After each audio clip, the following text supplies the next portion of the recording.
Hello, നമുക്കേ ഇന്നൊരു കേക്കിൻ്റെ റെസിപ്പി പറഞ്ഞുതരാം കേട്ടോ. അപ്പോൾ അതിൻ്റെ അളവും കാര്യങ്ങളൊക്കെ പറഞ്ഞൊക്കെ തരാം. അളവും കാര്യങ്ങളൊക്കെ ഇപ്പോൾ മിക്ക ആൾക്കാരും എല്ലാവരും ചെയ്യുന്നുണ്ട്. എന്നാലും എന്നോട് ചോദിച്ച് ഒരുപാട് പേര് എന്നെ പേഴ്സണലി വിളിച്ച് പറഞ്ഞിട്ടുണ്ട്. പിന്നെ ഇത് കമൻസിലൂടെയും ചോദിച്ചിട്ടുണ്ട് കേക്ക് റെസിപ്പി ചെയ്യുമോയെന്ന് ചോദിച്ചിട്ട്. അപ്പം അവരോടൊക്കെ ഞാൻ സോറി പറയണത്. കാരണം എന്ന് വെച്ചാൽ ഈ ചാനൽ തുടങ്ങിയിട്ട് ഇപ്പോൾ 2 മാസത്തോളമായി. അപ്പോൾ ആ തുടങ്ങിയ ഇടയ്ക്ക് തന്നെ ചോദിച്ചു തുടങ്ങിയതാണ്. അപ്പോൾ ഞാൻ അടുത്ത ആഴ്ച ചെയ്യാം. അപ്പോൾ എന്താണ് ഇവിടെ ഓർഡർ വരുമ്പോൾ ചിലപ്പോൾ വീഡിയോ എടുക്കാനായിട്ട് ആരും ഉണ്ടാവില്ല. അപ്പോൾ അതുകൊണ്ടാണ് ലേറ്റ് ആയത്, സോറി. അപ്പോൾ ഇന്ന് നമുക്ക് ചെയ്യാം. അപ്പോൾ നാളെ ഒരു ബ്ലാക്ക് ഫോറസ്റ്റ് ആണ് കേട്ടോ ചെയ്യേണ്ടത്. അപ്പോൾ അതൊരു തീം കേക്കാണ്. ഇത് 1 kg കേക്കിൻ്റെ അളവാണ്. ഇത് 1 കപ്പ്, ഇതിന് 1 കപ്പ് മൈദയും, ഇത് നിറച്ചെടുക്കണ്ട കേട്ടോ, ഇതിങ്ങനെ വടിച്ചെടുത്താൽ മതി. അതിന് 1 കപ്പ് മൈദയും, ഇതിന് 1/4 കപ്പ് കൊക്കോ പൗഡറും, 1 ടീസ്പൂൺ ബേക്കിംഗ് പൗഡറും, 1/2 ടീസ്പൂൺ ബേക്കിംഗ് സോഡയും ഇട്ട് നല്ലോണം അരിച്ച് മിക്സ് ചെയ്ത് വെച്ചേക്കണം. എന്നിട്ട് ഇത് 1 കപ്പ് പൊടിച്ച പഞ്ചസാര, 4 മുട്ട, വാനില എസൻസ്, ഇതെല്ലാം ഇനി മിക്സറിലിട്ട് അടിച്ചെടുക്കണം. അപ്പോൾ ഞാൻ മിക്സറിൽ മുട്ടയും പൊട്ടിച്ചിട്ട് 1 പിഞ്ച് ഉപ്പിട്ട് വാനില എസൻസും ഇട്ട്, പിന്നെ ഈ 1/4 കപ്പ് സൺഫ്ലവർ ഓയിലും വേണേ.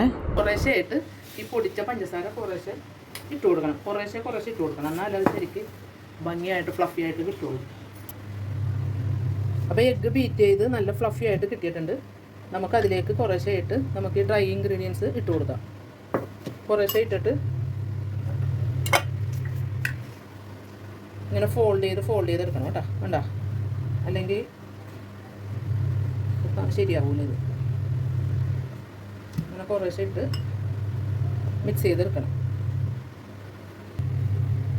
അപ്പോൾ ബാറ്റർ നല്ല സ്മൂത്തായിട്ട് കിട്ടിയിട്ടുണ്ട്. അത് നമുക്കിനി ഈ ടിന്നിലേക്ക് മാറ്റാം കേട്ടോ. മാറ്റിയിട്ട് നമുക്ക് ബേക്ക് ചെയ്യാൻ വെക്കാം.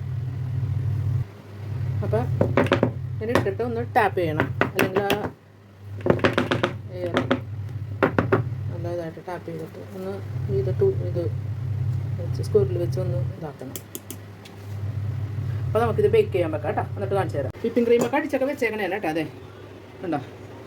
അപ്പോൾ ഇതിങ്ങനെ 4 പീസാക്കി കട്ട് ചെയ്തെടുക്കണം കേട്ടോ. ഉണ്ടോ? നല്ല സ്പോഞ്ചി ആയിട്ട് കിട്ടിയിട്ടുണ്ട്. ഇത് കണ്ടോ, ഇങ്ങനെ 4 പീസാക്കി. ഇത് 1.5 കിലോത്തിൻ്റെ കേക്കാണേ. ഞാൻ നിങ്ങൾക്ക് അളവ് പറഞ്ഞത് 1 kgയാണ്, എന്നാലേ നിങ്ങൾക്ക് കറക്റ്റായിട്ട് കിട്ടുള്ളൂ. അപ്പോൾ എന്നിട്ട് ഇത് ഓരോന്നേ കട്ട് ചെയ്ത് ഇങ്ങനെ വെച്ചിട്ട് ഷുഗർ സിറപ്പ് ആഡ് ചെയ്യണം ആദ്യം. അത് നല്ലോണം സോക്കായതിന് ശേഷം നമുക്ക് കുറേശ്ശെ, ഇത് ബ്ലാക്ക് ഫോറസ്റ്റ് ആണ്, വിപ്പിംഗ് ക്രീം ഇട്ട് ലെയർ ചെയ്ത് എടുക്കാം. ഇത് ഓരോന്നേ ലെയർ ചെയ്ത് കാണിച്ചു തരാം കേട്ടോ. പുറത്ത് ഇതിങ്ങനെ വെക്കണം, എന്നിട്ട് ഷുഗർ സിറപ്പ് ആഡ് ചെയ്യണം.